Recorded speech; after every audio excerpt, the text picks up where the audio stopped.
Okay, I want to try just doing a couple of problems on video. I'm going to be in section 3.3, page 311.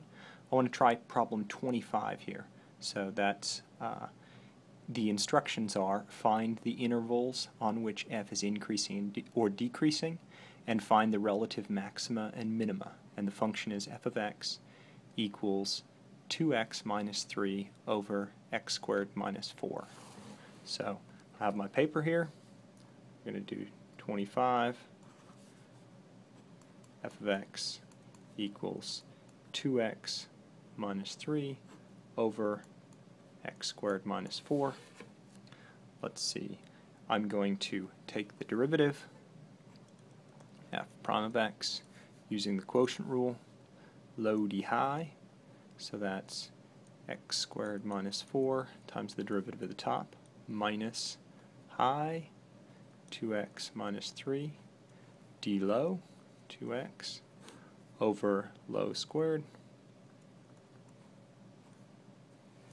Now I'm going to try and simplify that. I want to figure out where the critical values are. That's where the numerator is equal to 0, that would make the derivative 0, or the denominator is equal to 0, that would make the derivative undefined. So I'm going to simplify this out.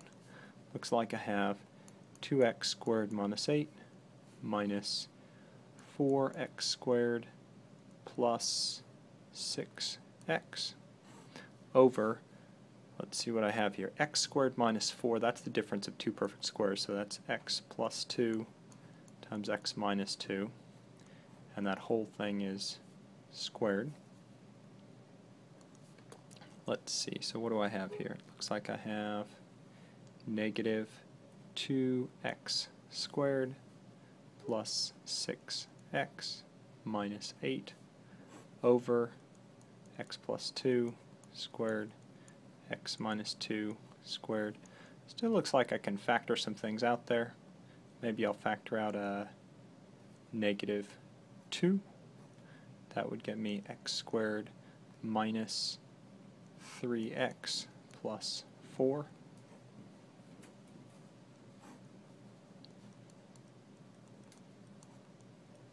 I'll leave the bottom alone. Let's see what we should do from there. Is there any way to factor this? So I need two terms that multiply to positive 4 and add to negative 3. That means they both need to be negative. I can't think of any off the top of my head. Maybe I should check the quadratic formula. That would make it x equals negative b plus or minus the square root of b squared, that's 9, minus 4ac minus 16 all over 2 times a. Wait a second, that's going to be negative. That means there is no real 0. Okay, there's no real number that will make that 0. That means the derivative can't be 0. Well, where could it be undefined? Where could this thing be undefined? Numerator is not 0, the denominator is 0, so the critical values are at x equals 2 and negative 2. Okay, let's go over here. Let's do a number line. Let's put in negative 2 and 2. And now I'm going to look at the derivative, f prime. It is undefined here and undefined here. Notice those are values that aren't even in the domain. Both of those values are values that are not in the domain. So those aren't going to be relative maxima or minima. Those are actually asymptotes. What's the derivative do on the sides of that, though? So I think I'll look at this form of the derivative. Looks easiest to me. Okay, so if I put in 0 here, notice the denominator would be, let's see, 4 times 4, so it would be a positive number. If I put in 0 here, the numerator would be negative. That means somehow this function is decreasing on that interval. If I put in a big positive number here, a big positive number, that would still be negative. This whole thing, if I put in like 1,000, that would be positive. These would all be positive. So That says to me this would be negative. So it's negative there.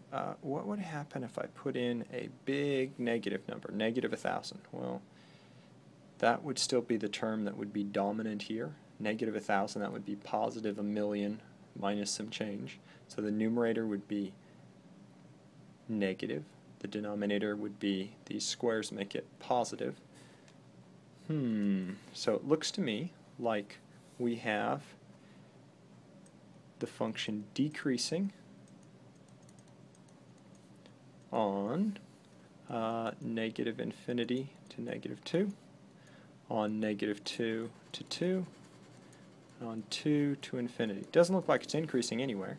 And because these critical values are places where it's undefined, those can't be maxes and mins.